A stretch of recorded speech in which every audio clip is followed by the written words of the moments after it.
Hi అండి, ఎలా ఉన్నారు అందరూ? Welcome to Pradeep smart classes. ఈరోజు మనం UPSC CSE 2026 notification full details చూద్దాం. మీ ప్రిపరేషన్ ప్రయాణంలో ఇది మొదటి అత్యంత కీలకమైన అడుగు. సో ఏమాత్రం ఆలస్యం చేయకుండా నేరుగా వివరాల్లోకి వెళ్ళిపోదాం. సరే, ఈరోజు మనం ఈ 6 ముఖ్యమైన అంశాలను కవర్ చేయబోతున్నాం. నోటిఫికేషన్ తేదీల దగ్గర నుంచి అర్హత నియమాలు, అప్లికేషన్ ప్రాసెస్, పరీక్షా విధానం, కొత్త మార్పులు, ఇంకా అభ్యర్థులకు అవసరమైన సూచనల వరకు అన్నీ చూద్దాం. ప్రతిదీ చాలా ముఖ్యం. పదండి మొదలు పెడదాం. రైట్, మొదటి సెక్షన్ నోటిఫికేషన్ మరియు ముఖ్యమైన తేదీలు. చూడండి, ఈ తేదీల విషయంలో నిర్లక్ష్యంగా ఉంటే మీ ప్రయత్నం మొత్తం ఒక సంవత్సరం వృధా అవుతుంది. కాబట్టి ప్రతి తేదీని చాలా జాగ్రత్తగా నోట్ చేసుకోండి. So union public service commission అంటే యూపీఎస్సీ సివిల్ సర్వీసెస్ ఎగ్జామినేషన్ 2026 కోసం అఫీషియల్ నోటిఫికేషన్ను విడుదల చేసింది. దీని నోటిఫికేషన్ నంబర్ 05/2026 సిఎస్సి. ఇదెప్పుడు విడుదలైందంటే ఫిబ్రవరి 4, 2026. ఈ రోజు నుంచే మీ అఫీషియల్ ప్రిపరేషన్ సైకిల్ స్టార్ట్ అయినట్టు లెక్క. ఇప్పుడు ఈ తేదీలను మీ క్యాలెండర్లో రెడ్ మార్క్తో సర్కిల్ చేసుకోండి. అప్లికేషన్ ప్రాసెస్ ఫిబ్రవరి 4న మొదలవుతుంది. చివరి తేదీ ఫిబ్రవరి 24, 2026 సాయంత్రం 6 గంటలు. ఇక్కడే చాలామంది తప్పు చేస్తారు. రాత్రి 11:59 వరకు టైం ఉంటుందనుకుంటారు, కానీ కాదు. ఖచ్చితంగా సాయంత్రం 6 గంటలకే పోర్టల్ క్లోజ్ అవుతుంది. చివరి నిమిషంలో సర్వర్ క్రాషే రిస్క్ తీసుకోకుండా మొదటి వారంలోనే అప్లై చేయడం చాలా మంచిది. ఇక ప్రిలిమినరీ పరీక్ష మే 24, 2026న జరగనుంది. ఈ తేదీలు మారవు. ఈసారి నోటిఫికేషన్లో సుమారుగా 933 ఖాళీలను ప్రకటించారు. గుర్తుంచుకోండి, ఇది కేవలం ప్రాథమిక అంచనా మాత్రమే. ఫైనల్ రిజల్ట్స్ వచ్చేసరికి ఈ సంఖ్యలో కొద్దిగా మార్పులుండొచ్చు, సాధారణంగా కొంచెం పెరుగుతుంది. ఏదేమైనా మీ ఫోకస్ మొత్తం వేకెన్సీల సంఖ్య మీద కాదు, మీ ప్రిపరేషన్ మీదే ఉండాలి. ఎందుకంటే మీకు కావలసింది ఒక్క పోస్ట్ మాత్రమే. ఇప్పుడు మనం సెక్షన్ 2కి వచ్చాం. ఇది చాలా ముఖ్యమైనది. అర్హత మరియు సడలింపు నియమాలు. అసలు మీరు ఈ పరీక్ష రాయడానికి అర్హులా కాదా అని నిర్ధారించుకోవడానికి ప్రతి పాయింట్ను చాలా జాగ్రత్తగా వినండి. ఇక్కడ చేసే చిన్న పొరపాటు కూడా మీ అప్లికేషన్ను రిజెక్ట్ చేసే ప్రమాదం ఉంది. ఓకే, ప్రాథమికంగా 3 అర్హతలుండాలి: జాతీయత, విద్య మరియు వయస్సు. ఐఏఎస్, ఐఎఫ్ఎస్, ఐపీఎస్ లాంటి సర్వీసులకు మీరు తప్పనిసరిగా భారత పౌరులయ్యుండాలి. ఇతర సర్వీసులకు కొన్ని మినహాయింపులున్నాయి. ఇక ఎడ్యుకేషన్ విషయానికొస్తే ఏదైనా గుర్తింపు పొందిన యూనివర్సిటీ నుంచి డిగ్రీ పూర్తి చేసి ఉండాలి. ఫైనల్ ఇయర్ చదువుతున్న వాళ్లు కూడా అప్లై చేయొచ్చు, కానీ వాళ్ళు మెయిన్స్ అప్లికేషన్ టైంకి డిగ్రీ పాస్ అయినట్టు ప్రూఫ్ చూపించాల్సుంటుంది.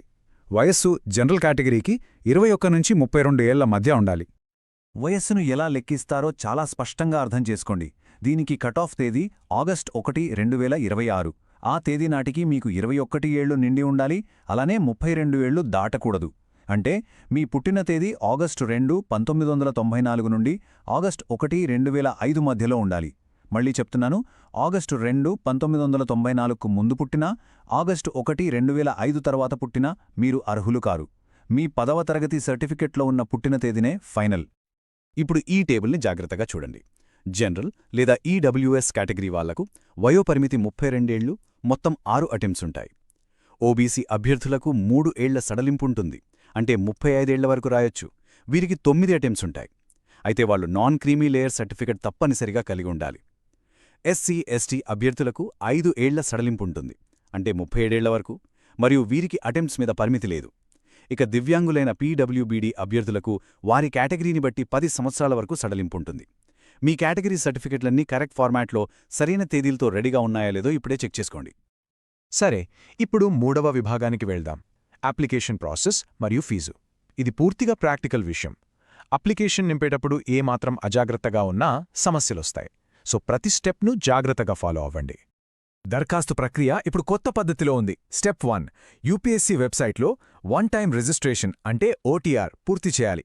అప్పుడు మీకొక యూనివర్సల్ రిజిస్ట్రేషన్ నంబర్ యూఆర్ఎన్ వస్తుంది. ఇది జీవితంలో ఒక్కసారి చేస్తే చాలు.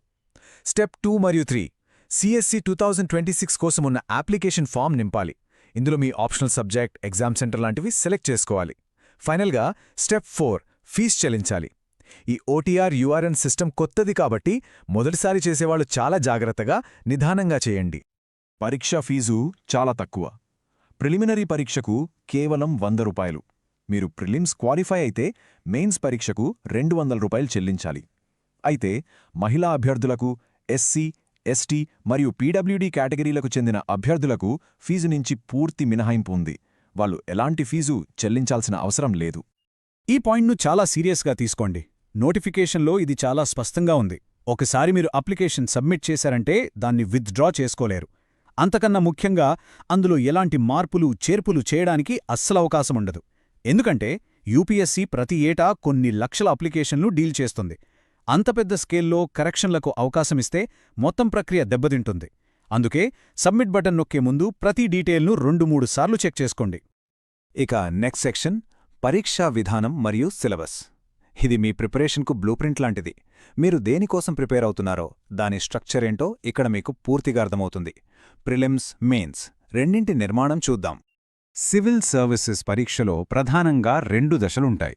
మొదటిది ప్రిలిమినరీ ఎగ్జామ్. ఇది పూర్తిగా ఆబ్జెక్టివ్ టైప్, అంటే మల్టిపుల్ చాయిస్ క్వశ్చన్స్.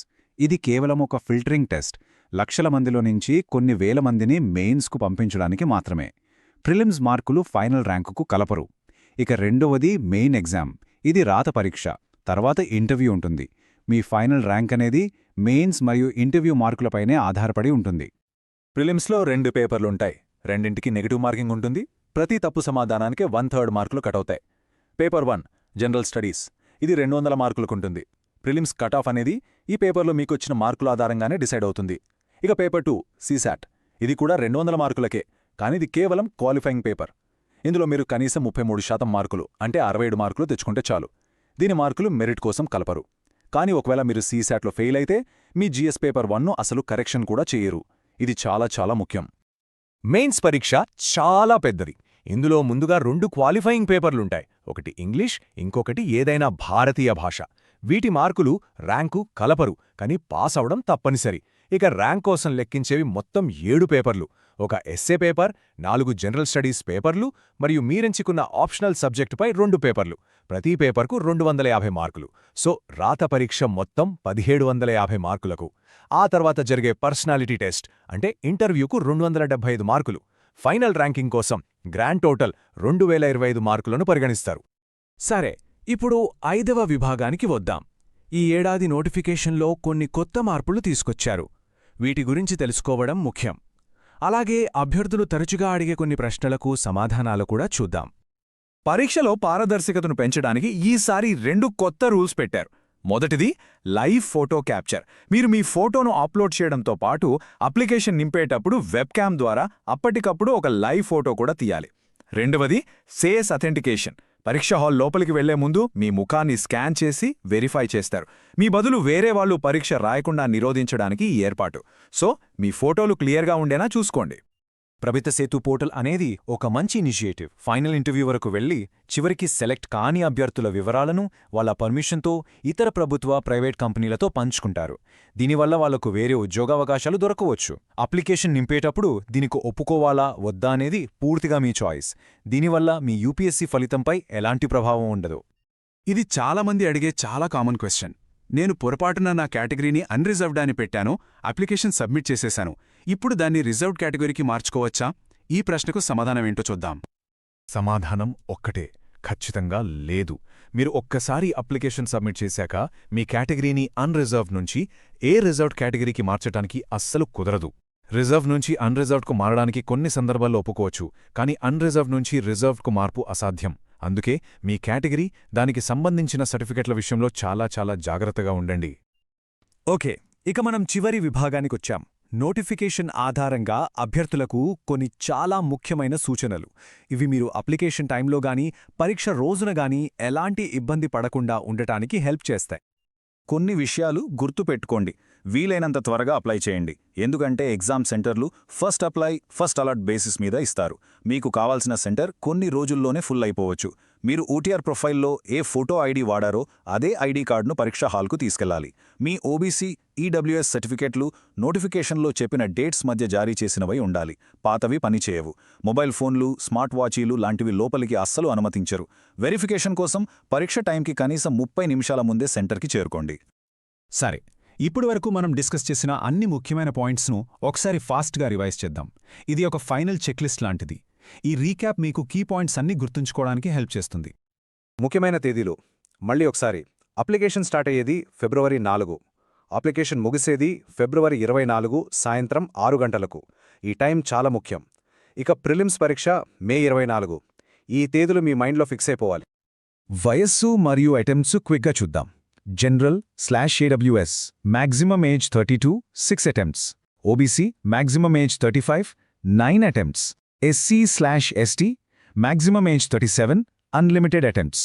గుర్తుంచుకోండి, మీరు ప్రిలిమ్స్లో ఒక్క పేపర్ రాసినా సరే అది ఒక అటెంప్ట్గా కౌంట్ అవుతుంది. ఇది మీ ఫైనల్ చెక్లిస్ట్. మీ అర్హతను పూర్తిగా చెక్ చేసుకున్నారా? అవసరమైన డాక్యుమెంట్స్ అన్నీ కరెక్ట్ ఫార్మాట్లో రెడీగా ఉన్నాయా? యూపీఎస్సీ వెబ్సైట్లోని ఇన్స్ట్రక్షన్స్ అన్నీ చదివారా? ఫైనల్ సబ్మిట్ చేసే ముందు ప్రతి డీటెయిల్ను డబుల్ చెక్ చేశారా? మరియు చివరిగా అతి ముఖ్యమైనది, సబ్మిట్ చేసాక ఎలాంటి మార్పులు సాధ్యం కాదు. మీ రాబోయే సంవత్సరపు ప్రిపరేషన్ మొత్తం ఒక్కటంటే ఒక్క సరిగ్గా నింపిన అప్లికేషన్ ఫామ్తోనే మొదలవుతుంది. మరి ఆ మొదటి అడుగును పూర్తి శ్రద్ధతో, బాధ్యతతో వేయడానికి మీరు సిద్ధంగా ఉన్నారా? ఈ ప్రశ్నతో మీ ప్రయాణాన్ని మొదలుపెట్టండి. All the best. ఈ వీడియో మీకు ఉపయోగపడితే లైక్ చేయండి. ప్రదీప్ స్మార్ట్ క్లాసెస్ యూట్యూబ్ ఛానల్ను సబ్స్క్రైబ్ చేయండి. బెల్ ఐకాన్ నొక్కండి. ఈ వీడియోను మీ ఫ్రెండ్స్తో అండ్ ఫ్యామిలీ మెంబర్స్తో షేర్ చేయండి. ధన్యవాదాలు. Thank you.